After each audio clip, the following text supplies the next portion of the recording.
NotebookLM is capable of creating amazing presentations, but it's not quite perfect yet. There are a few gotchas that you need to master to get professional results. Let's begin with the basics.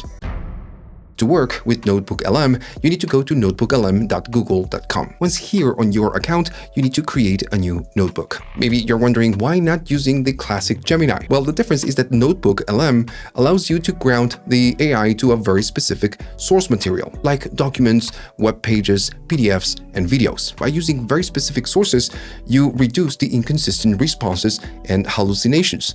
That's the point of NotebookLM. On the left side of the screen, you will have a place where you add your sources. Instead of adding the sources manually, what you can do is you can go here and search the web for different sources. Let's say my presentation needs to be about how to get started with cooking. You simply go here and prompt what you want. Once you have it, you just need to run it. By doing this, NotebookLM will crawl the web to find relevant information and sources about cooking. Once it's done, it's going to give you a list of all the different sources that we can use to create our slides in this case. You can click on view and you can see all the different sources. For now, I will go at the bottom and click on import. Once you have all the different sources loaded, it will give you a simple description right there in the middle of the screen. And at this point, we can create a slide by just going right here and clicking on a slide deck. When you create a slide deck, it will take a little while, so you need to be patient. Is this the best approach to creating presentations?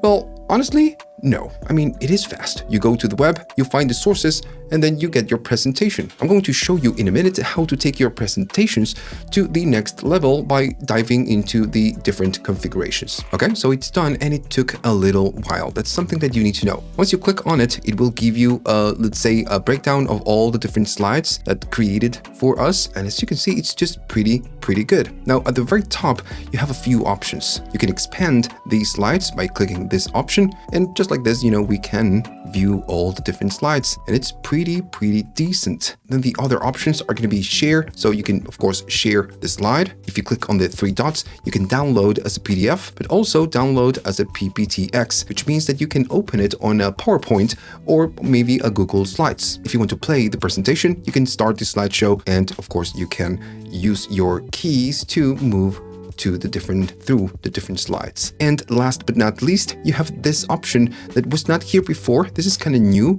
It's called the revise. This is a way of editing the presentation. The revise, it's not an edit option. That's why it's called revise. We will talk about this option in a minute. But for the most part, the presentation, it's pretty good. And we did almost nothing. Just went to the web, find sources, and then created the slides. But again, we can do much better.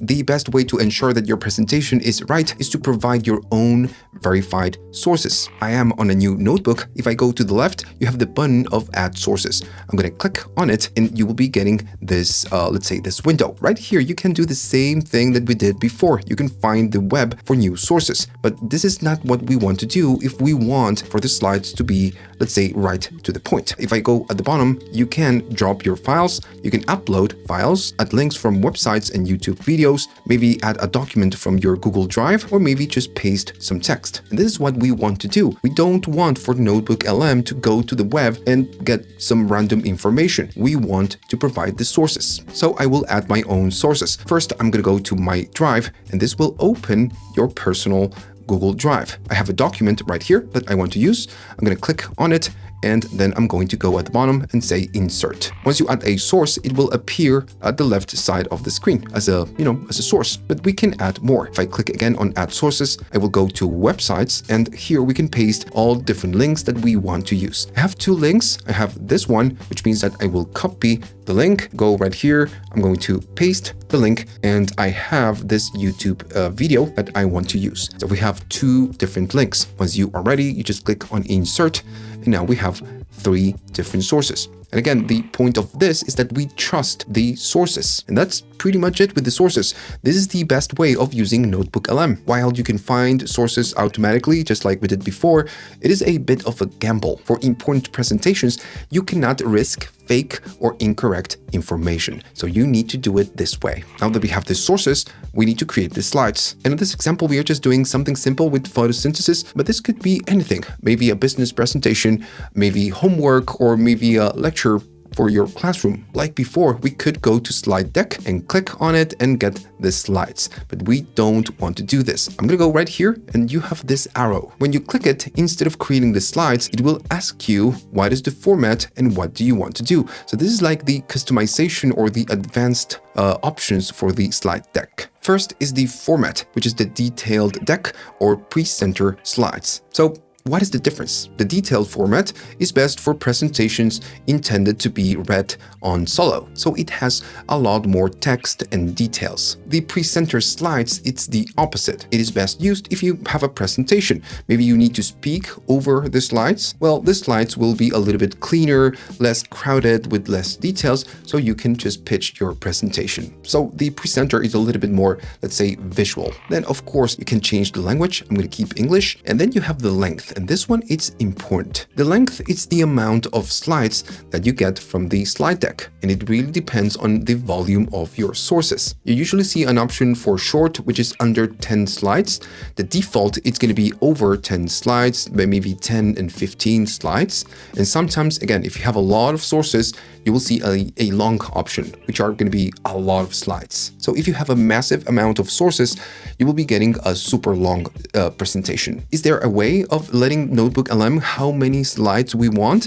Yes, we can. I'm going to show you in a minute. The next option is going to be the description. This is the most critical step. Right here, it's where you describe the vibe, the colors, styles, and very specific elements that you want to see on your presentation. I'm going to use this prompt so we can read it on this video, but I'm going to be using a couple more prompts. They're going to be longer. So if you want to get the prompts I'm using on this video, comment prompt down below and I will send you a link with the document and all the different steps. I am providing 3 different, very clear instructions. First is the visual direction. I want a premium, so stylish, high-end type of modern, a dark type of style with gold. So yeah, I'm being very precise with the colors. Now then, if I go down, I'm providing more information about the colors. I'm providing the details about the base color, typography, and the accents. And if I go down, I add more information about the typography. So yeah, you can be as detailed as you like. I mean, this is your personal presentation. Let's say that you're creating this for your business. Well, you need to use the right colors and the right style. Once you're done with the instructions and everything else, you go right here at the bottom and click on generate. And just like before, this will take a few minutes. Okay, so it's right here. I'm going to click on it and then expand the presentation. And as you can see, it's following the color scheme and everything else. It has this modern type of style, and I gotta say it looks really good. If I keep going down, if you remember, I said that the default length, the default option when you go to advanced, it's 15 slides. Well, this is what it's doing. It's creating 15 slides for us, which is fine, but maybe a little bit too much. All right, so this is fantastic, but let's turn it up a notch. If you want the total control of your slides, you can actually prompt the specific content for every single slide. This is how you ensure that your narrative flow is perfect on each slide. Of course, it takes a lot more work because you need to write the rules for each slide. I'm going to use the same instance. You can create a lot of different slides on the same one. So same sources, same everything. I will go at the right side and create a new slide deck. Of course, I'm going to provide a different instruction. I'm going to keep the detailed deck, then default, and then the trick right here is going to be the prompt. This is a long prompt. First is the visual direction. On the other one, we asked for something more modern and, a different style.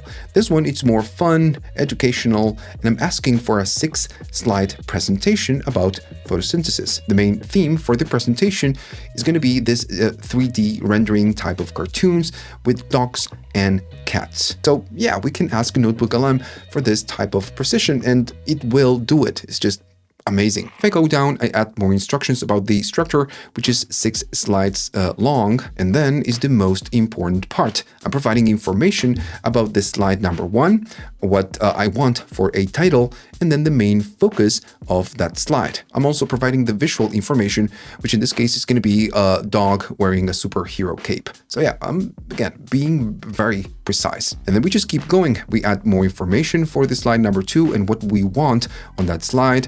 Same for the slide number 3, and then the same for the 4, and same for the slide number 5. And to finish, we finish, of course, with the slide number 6. Since we are asking for a very specific length, if you select short, default, or long, it doesn't matter. It will create a 6 slides only. Okay, so fingers crossed. I'm going to click on generate, and like before, this will take a while. Now remember, I said that you can create many slide decks on the same instance. Well, notice that we have the first one, and now it's creating the second one. So every time that you create a new presentation, it will show up right here. All right, so it's here. I'm going to click on it, and we get all the different slides. Let me just make it big. We get the first one, and the title and the dog with the cape. It's correct. If we keep moving forward, we are getting what we wanted. And notice it's 6 slides only, which is, again, great. Now let me just see the last one. We have a lot of different animals, and yeah, we have dogs and cats.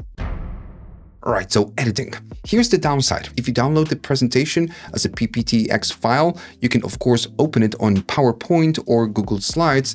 The things that you cannot edit the text. Behind the scenes, how this works is that NotebookLM creates each slide as a flat image using NanoBanana. The text and the images and everything else is kind of baked into one single image. So you have no layers to edit or to move. But this is how it works and what you get at the time of this recording. I expect that this will change in the future, but for now you have only one option called revise. How this works is that you go to the actual slide or presentation that you want to edit. You click on it, and then you have this option called revise. Once you click on it, it will expand and give you the big expanded image, and you can go slide by slide, and then at the bottom you have the prompt. And you need to prompt what you want to change from this slide. To give you an example, I'm going to go to slide number 1 and I'm going to paste my prompt. I'm asking to change the title to something else. Right now we have the plants ultimate superpower. I want to change it to the plants are awesome. Then the puppy, it's saying something on that call out, and I want to change it from wait, you don't have to go to the grocery store, to something else like humans have to buy food, plants don't. So when you prompt for a change, you really need to be very specific in what you want to change. If you're not very clear, NanoBanana, which is the engine behind each slide, will not understand and will give you something that you don't want. Every time that you add instructions for a slide, it will highlight that slide in blue. So you don't need to revise slide by slide. You just can maybe do the first one, and let's say that I want to, go to this one, and my instruction will be change the title to Welcome to the Green Factory. Right now we have Welcome to the Secret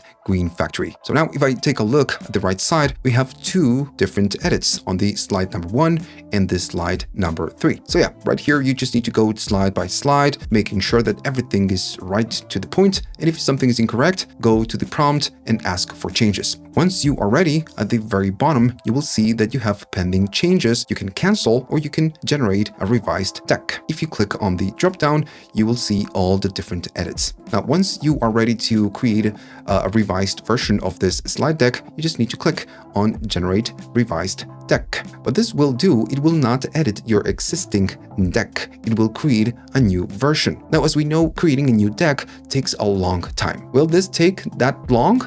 No, it will take a lot less. Once it's done, I'm going to click on it and it will show the new version. Now, for the most part, all the different slides are the same. This one has a lot more changes. And if I take a look at the other one, I mean the original one, it's a lot different. We have a different design. And this is because, again, the engine that runs this is NanoBanana. Sometimes it will struggle to give you something completely the same. For the most part, it's just trying, because if I go to the version number 2 and go to the slide number 1, for the most part is the same. It's changing the title and it's changing the callout right here. And everything else, it's almost the same, but it's changing the background. If I go to the other one, this one is a little bit more consistent. It's pretty much like the other one, and it's changing the title. And this is why this option calls a revise and not edit, because you're not really editing. You're generating a new version of that slide. Another thing that you can do is to download the presentation and then go to Google Slides, and you have a different way of editing the slides. First, I'm going to download the PPTX version. Once you have the download, I'm going to go to File and import the slides from my uploads. All right, so it's uploading. We have all the different slides. I'm going to select all the different slides, and now we have a copy of the same presentation on Google Slides. I'm going to go right here, delete the first one, and now we have the same presentation right here. I'm going to select the slide. If you go to the right side of the screen, you will see an option that says visualize. If I click on this one, you have some images, or you can just get infographics, but we want to select the slide. And right here is like talking to Gemini. I can say that maybe I want to change the title from "The plants are awesome" because, the title is wrong, to "The plants are great." This what we'll do, it will take a look at the slide, try to understand it, make the changes, and give you a new image. It's not like the NotebookLM Revise. It will not create a new version of the whole presentation. Now, I'm going to go right here and click on the create, and you will see it in a second. Once we get it back, we can really see that it's changing the title and it's keeping everything else pretty much the same. If you click on the actual generation, it will open up big right here, and you can insert as a new slide, or you can just insert. I'm going to insert, and here's what happens. You still keep the previews or the other image, because it's just an image on a slide, and then you get the other one. What you can do, maybe go right here and then just expand this slide to cover the whole screen, and now we have, the new presentation with the correct title. So this is a different way of editing your slides or your presentations. Which one is the best option? Well, it's completely up to you. I would say if you need to change something small, well, maybe going to Google Slides will just work a little bit better. But if you need to create a lot of changes, just do it on NotebookLM itself. Nonetheless, as we discussed before, this is not a true editing type of function, but I'm pretty sure that on Google, we will get it very, very soon. Right, so if you liked all of this, remember to like, subscribe, and leave a comment. Don't be a stranger.